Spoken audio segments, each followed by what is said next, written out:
Hey guys, it's Stina with Goddess Guitars, and with this episode we're going to be working on the ES neck.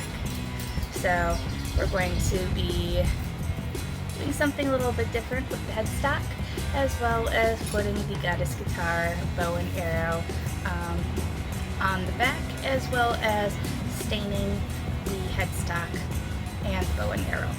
So stay tuned.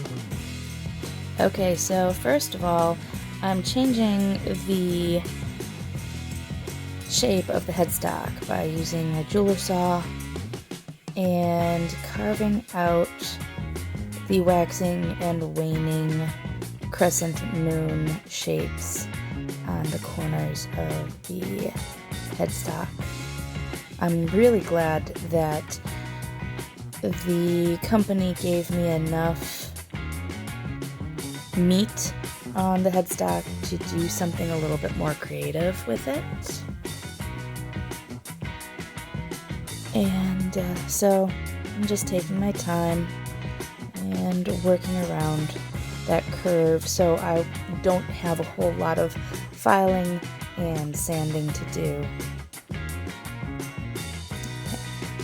So I'm just kind of taking, there's a little bit of a lip that was left when the two sides of the cut connected. Okay, and now I'm going on to the second crescent. And because there is an angle to the headstock, it would have been difficult to lay it flat on the table. So I am propping it up with the towel. It's a bit awkward with a setup, but I don't have a workshop per se in order to do all of my guitar things. So I make do with what I can. Okay, so the shape is primarily cut out.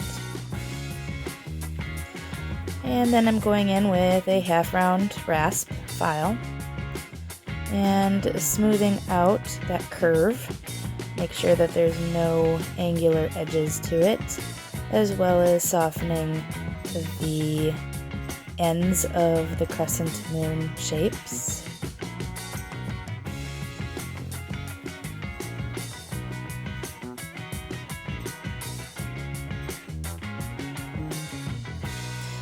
And now I'm working in on doing the carving and shaping of that crescent moon indent. Using the rasp at approximately a 45-degree angle and carving into the headstock to meet the line that I had previously drawn for where I wanted the outer edge of the angle to meet the flat of the headstock.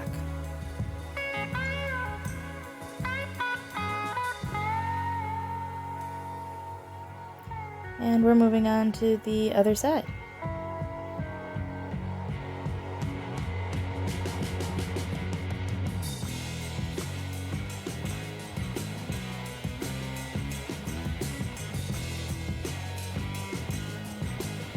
Okay, and now we're going in on the carve, the hand carve of the second side. Once again, second verse, same as the first. Just taking my time and checking the angle so that way they can be as symmetrical as I possibly can get them, with a very nice, distinct, sharp carve line.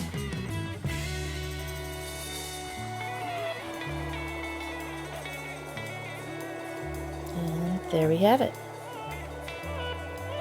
So the next thing I'm going to be doing is I'm going to be taping off the bow and the arrows on the neck. First thing you want to do is protect that binding, because scraping bindings is no fun. And you definitely do not want to spend all of your time trying to take and get the stain off of your fingerboard if you have an oopsie. So if you can take the extra time and be very careful with your taping, then it saves you a lot of time in the long run.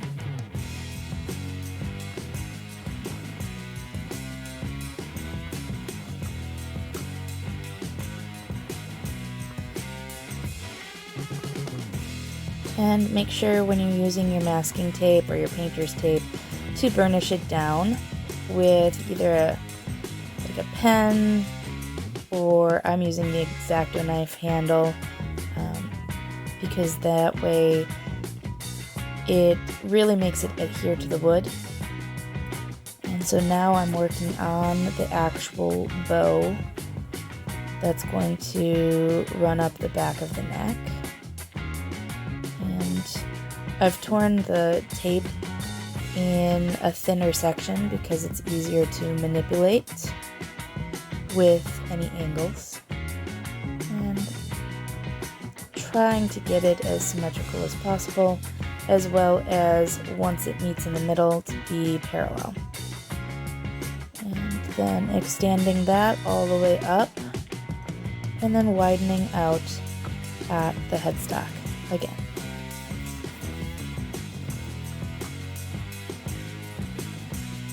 You want to really make sure that you can burnish this down super well. I'm using regular masking tape. I found that the blue painter's tape can sometimes pull up grain on certain woods, and seeing that I don't want to have to do any additional sanding that I don't need to, I am doing my best to try to be careful.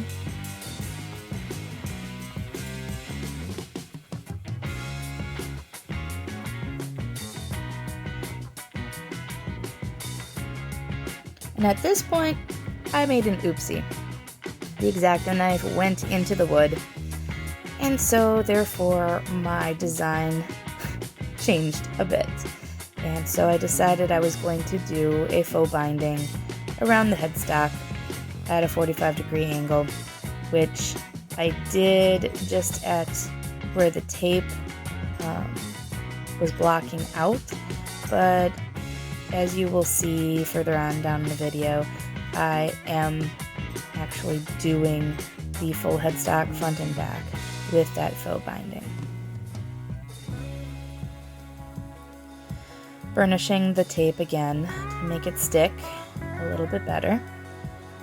And now just covering up the negative space and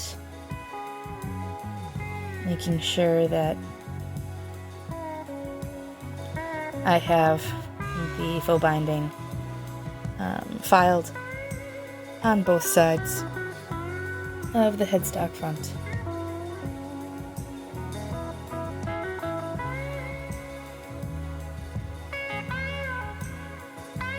In the grand scheme of things, I would have done this before I would have taped it. However, because it is a bit of a change on the fly, I took the time to actually do it right now before going any further on my taping.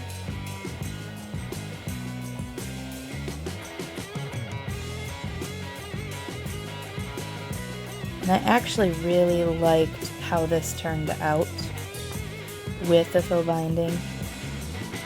The little bit of angle on the edges, I think, is going to actually help the guitar headstock wear a little bit better and not be as harsh and able to be chipped or dented because of it. I think that I will be bringing that into all of my builds if the headstock does not have a binding by itself already placed. And once I start making my own necks, I will be utilizing this as a technique for sure. So we're just finishing up that 45-degree angle on the faux binding on the back of the headstock now. Doing just a bit of a crescent binding. And now that I've got that finished, I am continuing on with my taping. And the protective area that is going to remain the natural color wood area.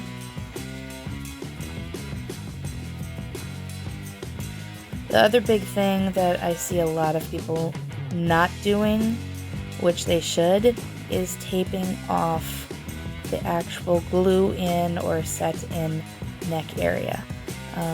Partially because you want a nice clearance, but you don't want it to interfere with the gluing. So now I'm actually placing the arrows, which I had cut with an X-Acto knife. And this is a little bit of a persnickety part because I want those lines really clean and I want them to be at the correct angle so they start directly at the base of the side of the headstock. And then we burnish it again into the wood. Now we're placing the other side of the arrow.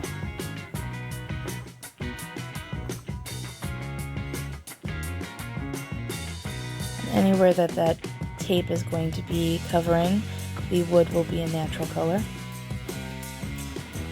And any wood that's exposed is going to be that pomegranate-y, orangey, reddish, yellowy sunburst pattern. Okay, so now we're going back in with the pomegranate seeds that I had saved from the previous day that were used to do the body. And they're a little bit dehydrated, but they still have enough juice to make it worthwhile. You can see where the end grain over by the heel of the neck really, and the sides of the headstock are really accepting that juice a little bit darker. And see that arrow starting to pop up. And the biggest thing is when you have things taped off, you have to keep it a little bit drier than what you normally would if you're just working with an all-over color. I'm also careful not to get any of that pomegranate fruit in the truss rod opening. That would be not beneficial. Okay, so we've got our first coat of the pomegranate.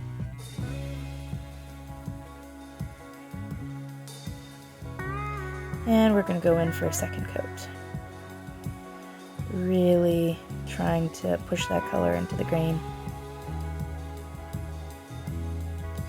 And making a thorough mess of my towel underneath yet again.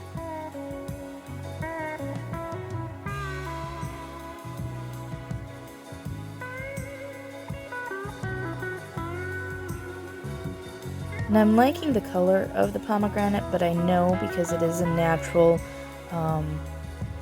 juice and it's got acid in it, it's going to oxidize. That's why I'm going in with the alcohol inks afterwards to really accentuate the color. I'm starting off with the yellow. Kind of give it that really warm, glowy underlying color. And getting in that truss rod hole. Even though it'll be covered up with a truss rod cover, I want to make sure when it's open, it looks finished. Now we're going in with the red. And once again, try to be as dry as possible. And here we have the finished bow. And so thanks for watching, guys. I really had a good time getting the neck ready and prepped to glue into the guitar because it is a set-in. So thanks for watching, and if you really like it, definitely like and subscribe and hit that little notification bell down on the bar so that way you don't miss a single episode when I upload them. So until next time, have a wonderful day, and we'll see you soon.